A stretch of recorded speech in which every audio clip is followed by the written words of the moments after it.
Have you ever wondered what your freedom actually weighs? On a normal day, it weighs nothing. It's in the simple ability to take a step, pick up a glass of water, or scratch the back of your head. But for Aron Ralston on Saturday, April 26, 2003, the price of freedom suddenly became exactly 800 pounds. Imagine standing in a narrow stone crack.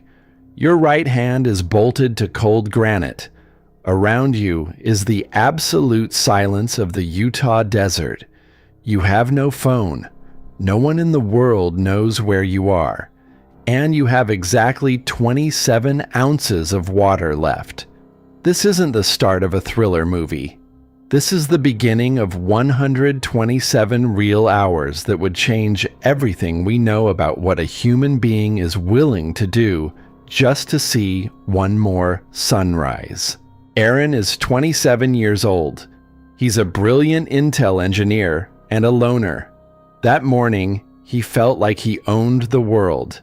He parked his truck, biked 15 miles through the scorched desert, and entered Bluejohn Canyon. He didn't leave a note on his dashboard. He didn't tell his friends. Why would he? It was just a weekend stroll. In his pack was the standard gear, a couple of burritos, a flashlight, a video camera, and a cheap Chinese multi-tool. The kind of knife you get for free when you buy gas. He hadn't even bothered to sharpen it. Aron enters a slot canyon, narrow winding corridors carved by water into the sandstone. In some places, they're so tight you have to walk sideways. Above, the sun only breaks through as a thin sliver of light. It's the kind of beauty that takes your breath away. Aron reaches a drop-off. In his path is a massive boulder, wedged between the canyon walls for thousands of years. It looks as solid as a house foundation. Aron braces his palms against the rock to drop down, and in that moment, time breaks. The boulder, which seemed eternal, suddenly shifts. It slides down. Aron instinctively jerks his right hand up to get out of the way, but the granite is faster. A heavy, bone-crushing thud. Dust kicks up into the air. Aron freezes. For the first 5 seconds, there is no pain, only total disbelief. He looks for his hand, but it's gone. It has disappeared into the gap between the rock and the canyon wall. 800 pounds of granite has pinned his forearm. He tries to yank it out, once, twice, with all his strength. He screams, but the sound of his voice is instantly swallowed by the porous sandstone.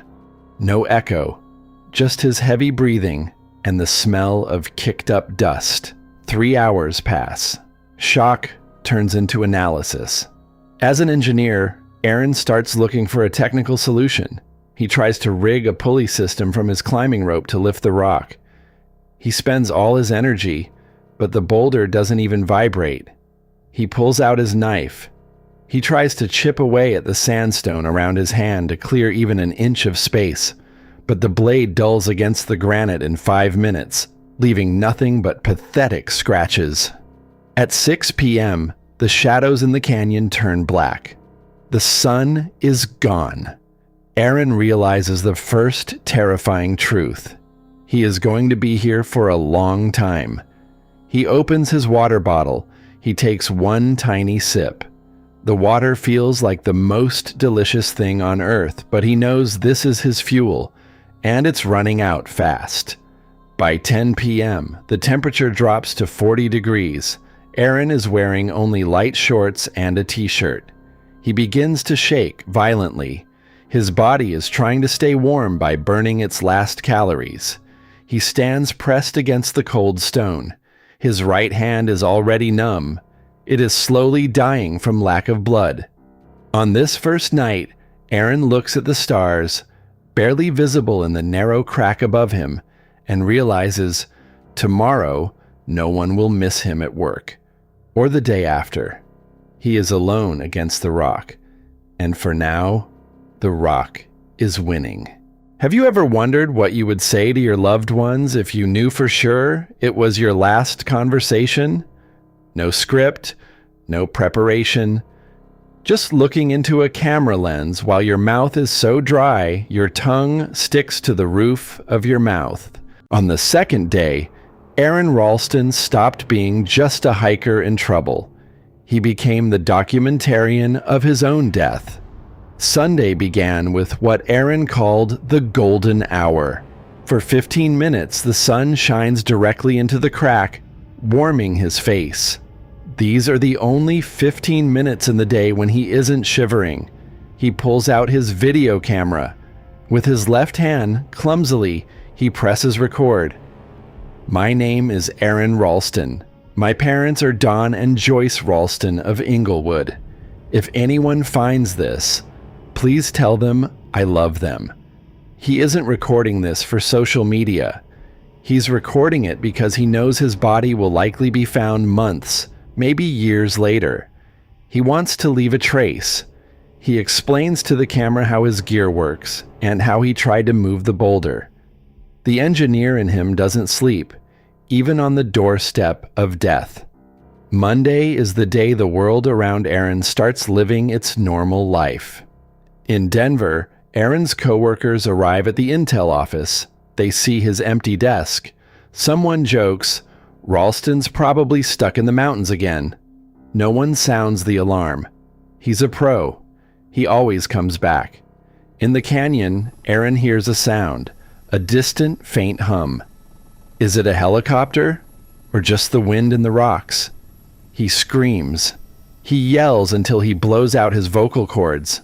But the sound of the helicopter fades away. This is the moment of the most terrifying loneliness.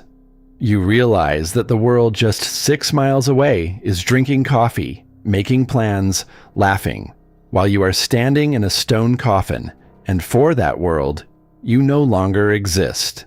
By Monday evening, the water is gone. He saved the last 3 ounces like a holy relic, but now the bottle is empty. And this is where things begin that aren't written in adventure novels. Aron starts drinking his own urine. He collects it, lets it cool, and drinks. It isn't about being gross, it's physiological necessity. His brain needs fluid just to keep processing thoughts. But the most terrifying thing is the arm. The right forearm, under the weight of the boulder, is turning blue. Blood hasn't reached it for over 50 hours. Aron notices his fingers have become cold and hard, like a mannequin's. He tries to poke his arm with his knife. No pain. The nerves are dead. Gangrene isn't a word from a textbook anymore. It's a smell beginning to fill the narrow space of the canyon. His own body is starting to die before he does. Monday night. Dehydration and lack of sleep turn reality into a kaleidoscope. Aron feels like someone else is in the canyon with him. He sees shadows. He hears his friends' voices. He hallucinates that he's standing in a bar ordering a giant, ice-cold margarita. He can taste the salt on his lips, feel the cold glass. And then he wakes up because he hit his head against the cold sandstone. That night, he picks up the knife for the first time, not to chip at the stone. He holds it against his arm, right where it disappears under the boulder. He looks at the dull blade and realizes, I can't cut through bone with this piece of metal. He closes his eyes. He doesn't know yet that tomorrow he will find a way, but that way will require something from him that is beyond human understanding. At what point does a person stop fighting for life and start preparing for death? For Aron Ralston, that moment came on the 4th day. When the water ran out and the hallucinations became more vivid than reality, he did what people who no longer expect to wake up do. He carved his epitaph into the wall that had become his headstone. Tuesday. Over 100 hours have passed. If you haven't had water for 4 days, your brain begins to shrink. Your eyes sink, your skin becomes gray and dry like parchment. Aron looks at his right arm. It no longer belongs to him. It's black. It smells of rot. At one point, he takes his knife and stabs it into his forearm. Deep. No pain. No blood flows from the wound. Only a grayish fluid. It's necrosis. His arm is dying before he is, and that smell of death in a confined space is driving him mad. He takes the knife and begins to scratch into the sandstone wall. Aron, October 75 to April 2003. He is certain these are his final notes. He records a farewell video for his parents. He apologizes for being so arrogant. He asks them not to blame the mountains. He says, "I've had a great life. I loved you." The night into Wednesday was the coldest. Aron was in a state of semi-consciousness. And right then, on the edge of life and death, something happened that he calls a miracle. At some point, the canyon wall seemed to open up. He saw a sunlit living room. A little 3-year-old boy in a blue shirt was running across the rug. The boy was laughing. Aron saw himself, an adult, but without a right arm, scoop the child up with his left arm and hold him close. It wasn't a dehydration hallucination. It was a premonition. Aron realized this boy is his future son. And for that child to ever be born, Aron had to get out of this canyon. Right now. At any cost. Thursday morning, day 6. Aron wakes up with a terrifying clarity. He tries once more to cut through his arm with a knife. It's useless. The dull blade won't even break the skin, let alone the bone. And then it hits him. He's an engineer. He looks at his arm not as a part of his body, but as a mechanism that is jammed. If you can't cut a steel rod, you have to snap it. He realizes the forearm bones, the radius, and the ulna are levers. He leans his entire body weight against the wedged arm, twisting it at an unnatural angle. A sharp, dry crack, like a gunshot. That is the radius breaking. Aron describes this moment not as pain, but as a triumph.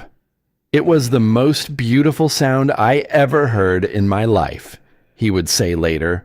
A moment later, he exerts another force, a second crack. The ulna is snapped. Now he has 40 minutes. That's how long he calculates his heart will pump blood before he passes out from shock. He takes that cheap knife. He begins to cut the muscle. This isn't a scene from a horror movie. It's a life-saving operation. When he reaches the nerve, he freezes. Cutting a nerve is like dipping your arm into molten metal. A flash of white light fills his eyes. He almost vomits from the agony, but he doesn't stop. 11:11 a.m. The last tendon gives way. Aron Ralston takes a step back. He is free. He leaves his arm there, under the rock. He takes a photo of the boulder, a cold, clinical shot for history, applies a tourniquet made from a climbing sling, and begins to walk out. But the nightmare isn't over.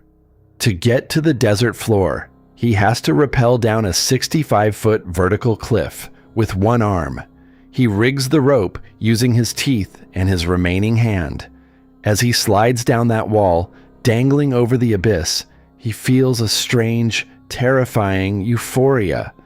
The wind on his face doesn't smell like rot anymore. It smells like sagebrush.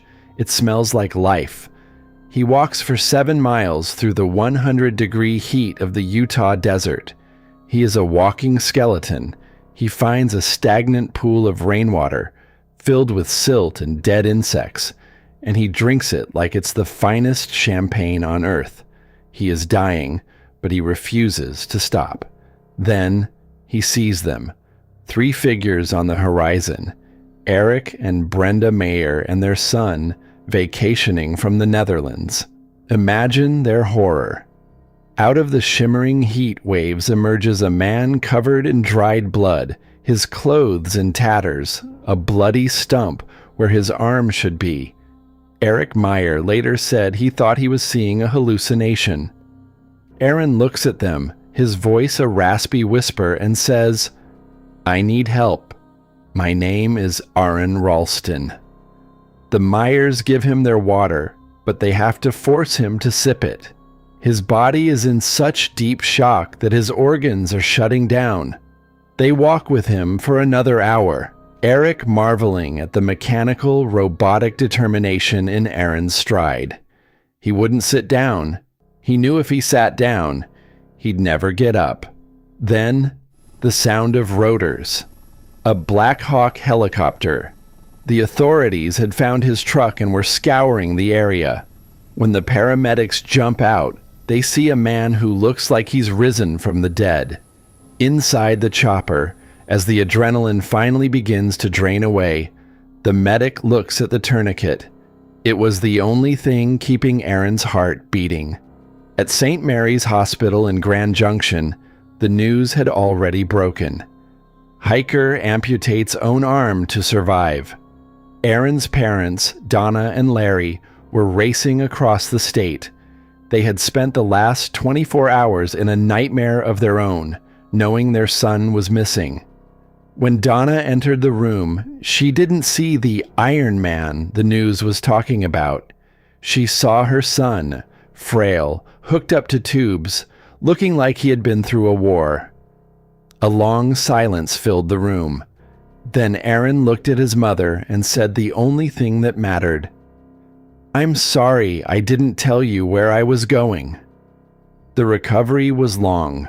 Multiple surgeries, infections, the mental toll of phantom limb pain, where his brain still tried to move fingers that were left miles away under a rock. But 6 months later, Aron did the unthinkable. He went back. He returned with 13 men and hydraulic jacks. They lifted that 800-pound boulder and retrieved what was left of his arm. Aron took those remains to a crematorium. A few weeks later, he returned to the exact spot in Bluejohn Canyon and scattered the ashes on the rock. It wasn't an act of hate. It was an act of closure. Today, if you visit Aron's home, you might see a young boy running across the carpet. His son, Leo, the exact boy from the vision Aron had when he was dying in the dark. Aron reaches down with his left arm, his only arm, and scoops him up. Aron still climbs. He still skis. He even has a special ice axe attachment for his prosthetic. He tells people, "I didn't lose an arm. I traded a piece of my body for a lifetime of perspective." Every year, on the anniversary of his escape, he takes a moment of silence, not for the tragedy, but for the rock. Because the rock didn't just trap him, it woke him up. It stripped away the engineer, the ego, and the arrogance, and left behind a man who finally understood what it means to truly be alive. Everything you just heard isn't a Hollywood script. It isn't a survival myth. Every bone-crushing second, every drop of water, and every agonizing choice actually happened in that canyon in 2003. Aron Ralston's story remains one of the most incredible testaments to the human will to survive ever recorded. If stories like this, stories of the thin line between life and death and the power of the human spirit, resonate with you, then you're in the right place. We dive deep into the world's most intense real-life survival stories every week. Don't forget to hit the like button if Aron's journey inspired you, and subscribe to join our community of explorers and storytellers. We'll see you in the next one.